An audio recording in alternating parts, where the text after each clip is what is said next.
We extend our warm welcome, and we appreciate Drs. Lowy and Richardson from the CDC to be here today with us to introduce the conference, and I'll be introducing them along with the other speakers in the first session. We have different moderators who have been on the steering committee who are helping us with this. The steering committee has done a lot of work for this group, and I wonder if we could have the next slide.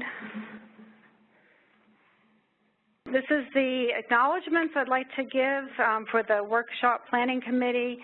With the steering committee, have done a lot of work to get this exciting agenda together for this workshop. I want to give a special thank you to Christy Kiefer and to Nana K. Shelburne, who have done a lot of work behind the scenes, and all the other people that you see here for communications and logistics, ICF for helping us with this meeting. And for those of you traveling in, some of you experiencing government travel for the first time, we appreciate your patience and all the work that DCP did, the Division of Cancer Prevention, for helping with that. Turning to the task in hand, I hope you have read the Blue Ribbon Panel report. Pertinent excerpts are in the folder that we have provided you. The task we have here is how we can more efficiently identify and manage those at high risk of cancer, and particularly those who have an inherited cancer syndrome. I do want to quote from the recommendation that we're addressing today is from the Precision Prevention and Early Detection Working Group, and addresses cancer prevention and early detection in individuals at high risk for cancer. And they state, to realize the potential of cancer prevention and early detection in our nation, NCI should sponsor initiatives, plural, to improve the current state of early detection, genetic counseling and testing, and knowledge landscape of the mechanisms and biomarkers associated with cancer development. These initiatives should include demonstration projects that will show how cancer screening programs can simultaneously save lives, improve quality of life, and reduce health care costs. It highlights that projects should include individuals across the full spectrum of the population with hereditary cancer risk. Now, clinical genetic counseling and testing for cancer syndromes has been around for over 20 years. This is the world that I lived in prior to coming here about a year and a half ago. That was my clinical area.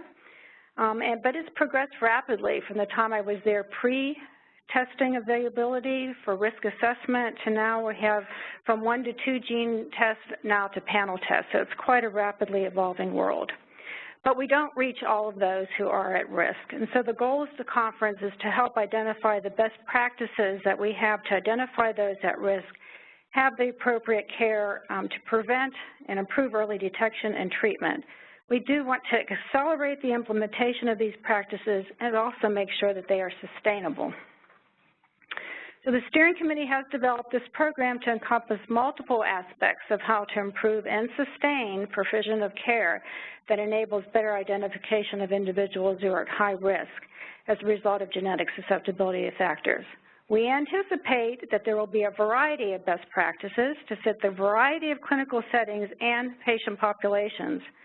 What works well in one setting and population is unlikely to be a one-size-fits-all for many other areas. So we want to keep this in mind, and we hope that the discussion and the presentations will bring all this out. So our approach with this workshop is to obtain insight from the Case of Lynch Syndrome and apply this broadly, though, to improve ascertainment and health outcomes for those with inherited susceptibility to cancers and a variety of syndromes. So we look forward to hearing viewpoints from speakers, discussants, and attendees. We encourage you that are listening by WebEx to submit your thoughts and questions via the chat function. We will be having somebody that can bring those to the podium to address those to the speakers.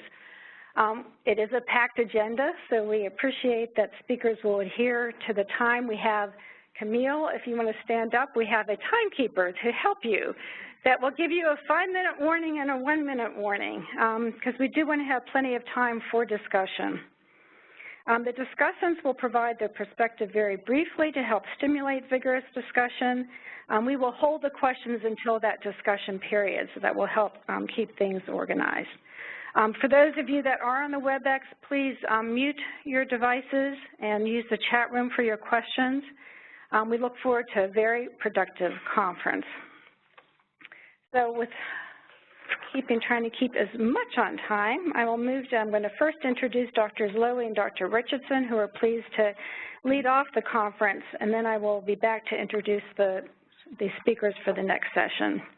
So Dr. Lowy is the Acting Director of the National Cancer Institute. His research includes the biology of papillomaviruses and the regulation of normal and neoplastic cell growth. He, along with Dr. Schiller, have studied the oncogenes encoded by papillomavirus, and their work has translated into papillomavirus vaccines that are now used in practice. Dr. Richardson is the Director of the Centers for Disease Control and Prevention's Division of Cancer Prevention and Control. She is responsible for providing leadership related to the colorectal cancer control program, the National Breast and Cervical Cancer Early Detection Program, and the National Comprehensive Cancer Control Program, all of which in my previous life before coming here I worked with through the state of Maryland, and the National Program of Cancer Registries. She is a board-certified oncologist, and her research interests range from caring for the individual to the broader public health-based system changes. So please welcome Dr. Lowy and then Dr. Richardson.